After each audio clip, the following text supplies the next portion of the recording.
I solemnly swear that I will tell the truth, the whole truth, and nothing but the truth. So help me God. Yeah, hi everyone. Ron here from The Truth About Addiction. Today we've got Alex. Alex, mate of mine's son, and I've known Alex basically. I was laughing to his old man yesterday. I said, I've known him. I said, I've wiped his ass. He said, literally you have. I said, yeah, literally, So I've known him since he was born. And yeah, mate, pleasure to have you on The Truth About Addiction, mate. What's the Alex story? Thanks, mate. So yeah, I was born in Liverpool Hospital. I grew up and went to a few different schools around there. I grew up in that, my father in that he had a raging heroin habit. That he was suffering, throughout that. And kind of grew up in a rough home. Was very dysfunctional. But I knew at the end of the day, my mum and dad and that they really did care for me. I was a bit of a handful in that to kind of look after in that growing up. I'd love to run amok, and hurt people at other people's expenses and stuff like that, and really get off on it.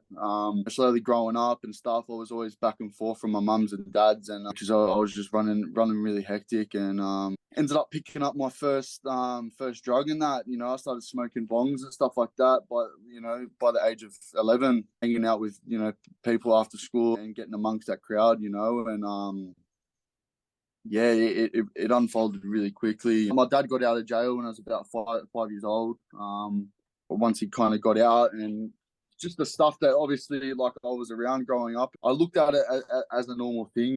I remember always having people come up to me at school, going, fuck, is your dad so-and-so? And I'm like, fuck yeah, what's the issue, And they're like, mate, that's not fucking normal. That shit's pretty hectic, what's going on. I knew it was always very different to the way that a lot of other people live their lives. Those were my surroundings and stuff like that. I grew up being told, not to show emotion, and any sign of emotion, it's a sign of weakness. And so I turned a lot of it into anger, and sort of stuff would come out sideways for me, and started gaining a real bad temper and very violent in that at a young age. And I started getting into the drugs and stuff like that. That was early year 7. It took off really quickly. Once I had a taste of it, I was able to cope a lot more, feel something inside that I had never really felt before, and kind of fill that void that I was feeling. It was very, very hard to gain a bond with my mum. I found more of a connection with my father, pretty much, being the spit out of his mouth, and I found a real attraction to a lot of the money side of things, if they were legitimate or not, but mainly the illegitimate side, and just how quick that it can happen. I ended up picking up my first pipe, ice and stuff like that. By late 14, I was always going to raves, and the more that I got stuck into it, the more isolated I'd become, because it just took over my life. It just took it fucking everything. I wasn't able to go out in the public anymore unless I had something, and obviously the paranoia and stuff like that set in, and constantly fucking in and out of institutions, or moving around the place and that, always on the run from the cops. And by 16, I seriously knew I had a fucking problem. I was doing anything and everything to get it. By that, I was sticking up pubs, and was stealing cars and offloading them and doing all sorts of shit, just to get a fucking hit. I was constantly in and out of NA. My dad got his act together, and he was always taking me through NAs and stuff like that growing up. And it was kind of good to have that around me, because whenever things would get a bit too hectic and that, and I'd pull up and my old man would grab me and say, listen, mate, you need to get to a fucking meeting. I'd get 3 months up or something, and I think it was all right to have a fucking a celebration and that. I could never get the hang of it. Every time I went back into it, I thought, no, you know what, this time I'm going to use this many times a week, and every few days, and I'm not going to use it before I go do this. And the minute that it touched my lips, the minute I got a taste of it, that was it. It was fucking all that shit just went out the window, and it was just bring it on. My mental health and stuff like that started deteriorating real quick. I didn't really care. Something that was on my wish list, and that was growing up, was something that I really wanted to do, and that was to go to jail. It's this is the life, fuck it. I didn't give a fuck if I'm going to jail. I ended up going to jail, and it's not a nice place. But I guess once you're in that, it took everything, you know. I ended up getting off it for a bit and was able to I replaced it for pot, you know, and I was smoking that. And at the time I started writing a lot of raps, and I found that wasn't like a big outlet for me. Was to talk about some of the stuff that, you know, I couldn't explain, or that I can't really speak to people about. I'd get a lot of weight off my shoulders by doing that. And I ended up, you know, I pulled up a bit and I was still smoking pot. I ended up having three beautiful children, and I got married, and everything was going good, you know, like I thought it was anyway, you know. And I had a job, I was holding it down, and you know, I got away from selling drugs and stuff like that because I really wanted to do everything legitimate. Then it was that one day that I thought that I'd dabble back into the ice again, and that was it. You know, it was like fucking. I remember fighting so hard to try and get myself off of it again. Like, the power was too strong, like, you know, reeling me back in, and then it just kept happening again. It was more and more each time, and then before you know it, I was just too far into it, and you know, I lost everything. I lost my kids, and you know, I just fucking, you know, I was just broken, you know. And once all that happened, I just didn't care anymore. I was really pushing myself to die or something. I just got straight back into it, selling everything, the crime and everything, and that just took off. And you know, went back to jail, and it was a big wake up call for me. Again, you know, I was able to get out, and I went to a rehab for 7 months, and I recently just completed that. I wouldn't have ever thought that I would have sat through a rehab for more than fucking 3 weeks, you know, and just giving it that many goes, and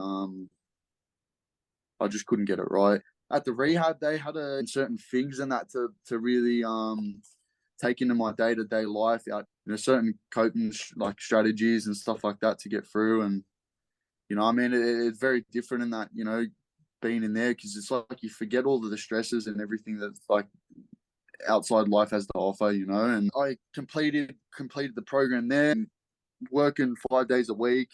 Been doing landscaping, and you know, I'm training every day at the gym. It's just it's such a baffling drug, you know. You know, work any way in just to trap you, you know. And but yeah, I'm doing a lot more meetings now and stuff like that. You know, I know when I'm not running rough, and it's all right to actually talk. I've got a lot of support around me now, you know, my family. I burned a lot of bridges and stuff like that throughout my addiction, you know, and I pushed a lot of people away. I didn't like the fact that, you know, I couldn't live with myself. I couldn't be stuck in my head.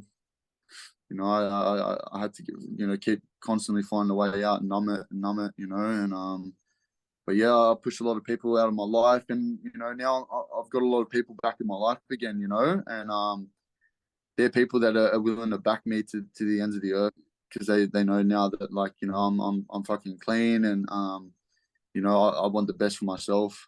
It's really good, you know. The people that I do have around me now, like my mate, one of my mates, you know, I finished the program with him, and you know, it's our 1 year on the weekend, you know, and we're going away to a men's retreat and that for an NA program for our 1 year. It just feels so surreal, you know, like being able to have a year up, you know, but like at the same time, you know, just to being grateful for the things I've got rather than the things I haven't got. Being really content with myself, and you know, just being it's all right to not be all right sometimes. Had a few ups and downs and stuff like that. You know, I'm still going through a drug court program at the moment, so that's kind of keeping me in line. At the same time, you know, I've got to do a few urines a week, and I guess it's another motive. But at the end of the day, and that if it wasn't for the, like, you know, for this, you know, I wouldn't know where I'd be. You know, I think I was just so sick and tired and being over it. You know, I really need to get my shit together, you know. Sick of the paranoia. It ruined me, like completely ruined me, you know. And but yeah, now, like, you know, I made my first soundtrack last week, and yeah, it's actually it's been good to have an outlet, you know, like that. Same as training, just being able to talk about me, you know. And I'm actually like at a really good point in my life. Like, I couldn't imagine the stresses and stuff like that to deal with when I was fucking using. if I had them today, you know. These days are heaps better than probably in my best days and that, and using. It's just really messed up, you know. But like I really loved, you know, using. Like it was good, you know. It was there when, you know, a lot of people weren't, and it come hand in hand with the crimes that I was doing, you know. I'm just grateful today that you know, I'm not in some little fucking seedy ass trap house and, you know, on the run and paranoid. Just can't trust anything or anyone, you know. But it's been a long way to get here. Obviously, there's a big journey ahead still. That's why I take it day by day at the moment, you know. I try not to overwhelm myself with a lot of stuff, because that's stuff that's made me come undone in the past. I have too much on my plate, and then I fucking just go, nah, that's it. You know, I'm going to use, and then I'm going to deal with all of this, you know. And then I'm back at square one again. But So are you still doing any boxing? Nah, not anymore. Like I still shadow box and stuff like that, just to keep on point. But I have been thinking of getting back into it. But yeah, it's got a lot that, like, you know, I'm trying to get through at the moment. So yeah, no, I was just curious. Yeah. I'm teaching my 8-year-old boy at the moment to box. Oh yeah, Yeah, you know, I love boxing. That's my sport, you know. yeah, You said something about you love the drugs. That's normal. When people say, "Oh, I hated the dope," fuck off. I loved it. yeah, I hated the piece of shit I became when I was on it, and I hated the way it made me selfish prick. But I loved not having responsibility. I love being out of control. The trouble with us, people like us that use the way we use, is it gets to a point where we don't care if we live or die. And that's dangerous. Yeah. It's dangerous for us, but it's also dangerous for other people. yeah, 100%. Because, you know, when I was using, mate, you know, to knock me, you would do me a favour. Yeah, I remember the coppers put a gun at my head and said to me, "What are we going to do with you?" And knock me, put me out of my misery. yeah, And they, you know, I wasn't being tough. I just meant it. I really meant it. I was sick and tired of being sick and tired, you know. yeah, That 100%. was when I just got recaptured from an escape on amphetamines. You know what I mean? We didn't have what you call today. We had different drug those days, and we're still same shit. Still pure amphetamines. Still made you get psychosis. Still made you hear voices and see shadows. The last thing people like us need is to be paranoid, because I was already a career criminal, so I was already paranoid anyway. Yeah, I was already hurting people, so I was already paranoid anyway. Then I take a drug that fucking multiplies my paranoia. There's no sense in that. nah, You know, there's no sense in that at all, you know. Why would we want to highlight our madness? That's why I like the smack, you know. I mean, I like the smack because it just, boom, brought me down. But I'll still got any list to get it. I mean, I didn't give a fuck who I robbed. You know, as you know, I've known you since you're a little boy, since you were born, actually. And there was times where, you know, you was always a funny little fucker. You always treat you that, but it got to a point where your dad would go to me, "Mate, I don't know if he's going to make it. You know, I don't know." And he's, you know, he'd ring me up and he'd say, "Mate, I don't know what to do about Alex." One thing about your old man, he's one of the most loyal fucking blokes you'll ever meet. If you're his mate, you're his fucking mate. Yeah, That's just the end of the story, you know. 100%. With him and I, we've got a friendship that goes back over 40 years. You know, and you know, there's a loyalty that just fucking. If he rang me up now and said, "Mate, I'm fucked," I'd say, "Come to my joint."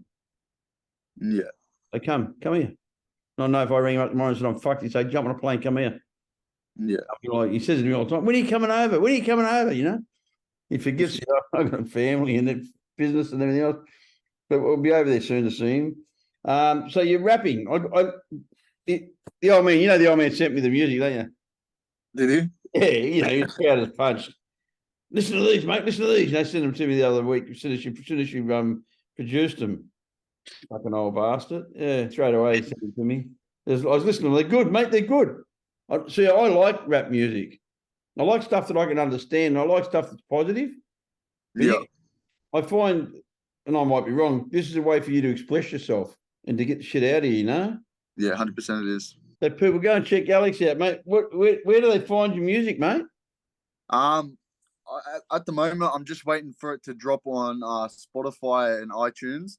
Yep. And you'll see it up on YouTube probably in the next week or so. So What's it under? So it'll be under Leks for Leks. Yeah. And the first track's called Take One. I've got 2 songs here, I think. Yeah, there's another one. I'm just waiting to see how that one kind of goes. I like it, mate. It's good. Look, there's a lot of people in the world today, this is serious, there's a bloke called Dax. You heard of Dax? Nah. You got to check him out, man. Yep. Fucking unbelievable. He's in recovery in Canada. Yeah. Okay. There's another bloke called Tom McDonald, another rapper in Canada.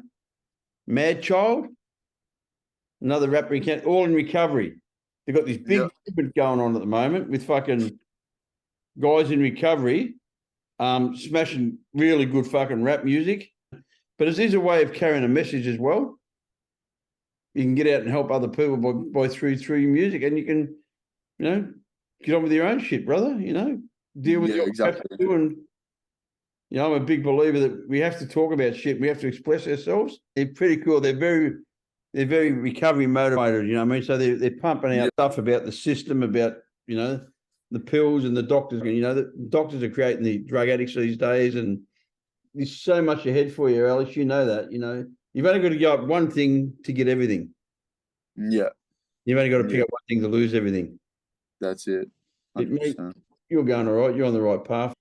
Pump your music. Take care of your fucking mental health. Train. Take care of your physical health. Spiritual health. Take care of help other people. Go to meetings. Steps. Get a sponsor. Just a simple shit, man. You know what I mean? Like in the beginning, we go to a lot of meetings. Like after a while, you don't have to do as many. It's like everything, mate. You want to get good at something, fucking train. 100%. When I wanted to fight, I trained every fucking day. I hate having a day off. Yeah. When I got clean, mate, I went to a meeting every day. Yeah. In the beginning, I was scared if I didn't go to a meeting, I'd go crazy, which was pretty fucking true. But what happened for me was, mate, I got a crew together. I got mates that stuck with me. It's like there's a bunch of guys that we all got clean around the same time your dad did, just a little before your dad. And then Dad came in, so he fitted right in because we all knew each other from the Nick and that. So we've all stuck staunch together, a lot of old bastards, that now 30, 40 years clean. And it doesn't matter how long you've been clean. See, even though Dad relapsed many years ago, it doesn't even register to me. Yeah. When you have a relapse, even with you, when you relapsed last time, you didn't have a lobotomy. You already had this information. Now you just learnt that, well, fucking using doesn't work. I can't have one. Yeah. All the relapse ever taught me was, well, fuck, that didn't work. My thinker's not real good. I always say, I can't use a drug and have a good life. Yeah. I never say I can't use a drug. Of course I can use a fucking drug. I go and rob some car up the street and get on any day. You know what I mean? I can always get on.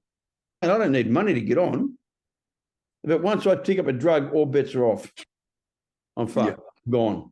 All bets are off, mate. It's like throwing petrol on a fucking fire until it burns out. And I've robbed every cunt and I can't get on anymore. And I'm emotionally and spiritually bankrupt. Then I go like, oh, no, again. Fuck. Yeah. I never, ever detoxed anywhere but prison.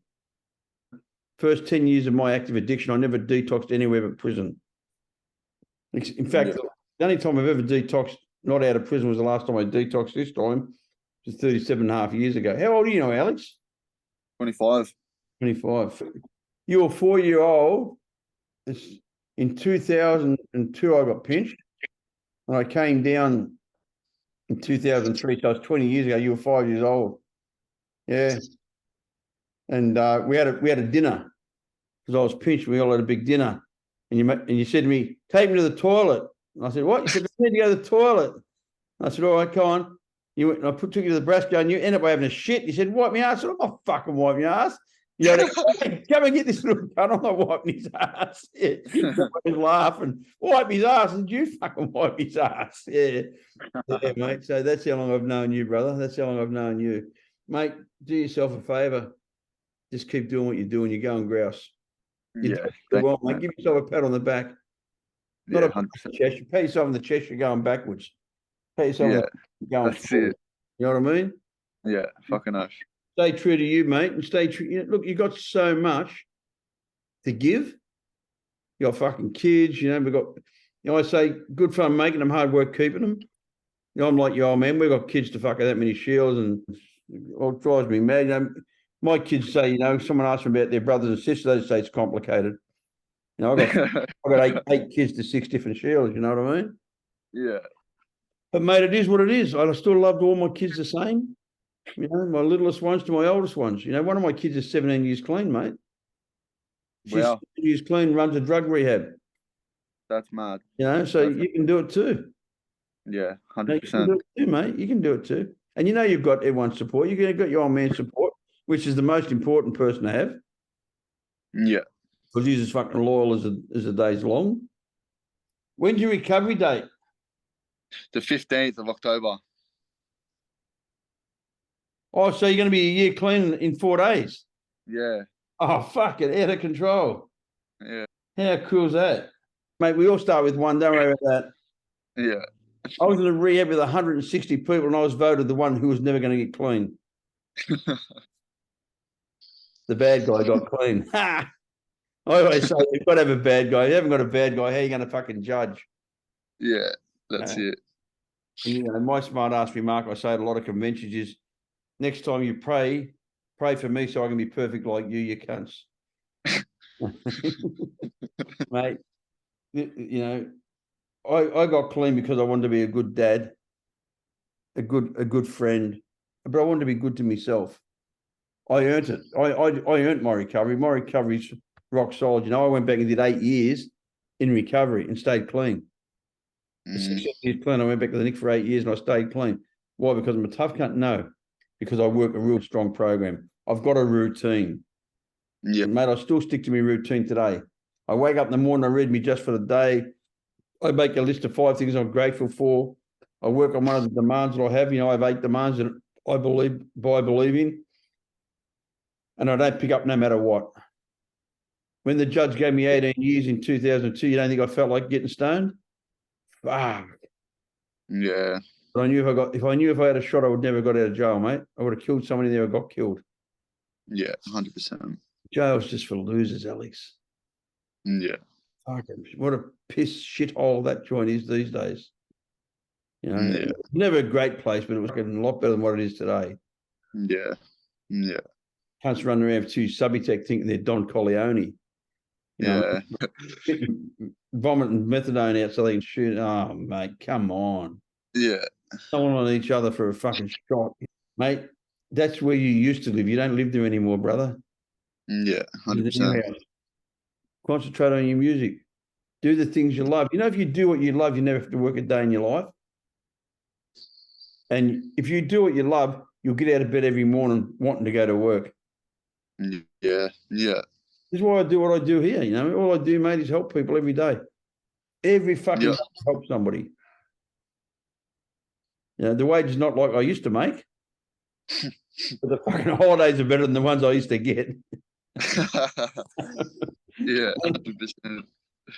No, you can only live in one house. You can only drive one car at a time. Yeah. All those fucking things I chased, mate. You know what? I wouldn't give up what I got today for anything. You know, this is, you want to be a gangster? Look after your family. That's gangster. Put food on the table for your kids. Go and visit the old man. That's being gangster. You know, 100%.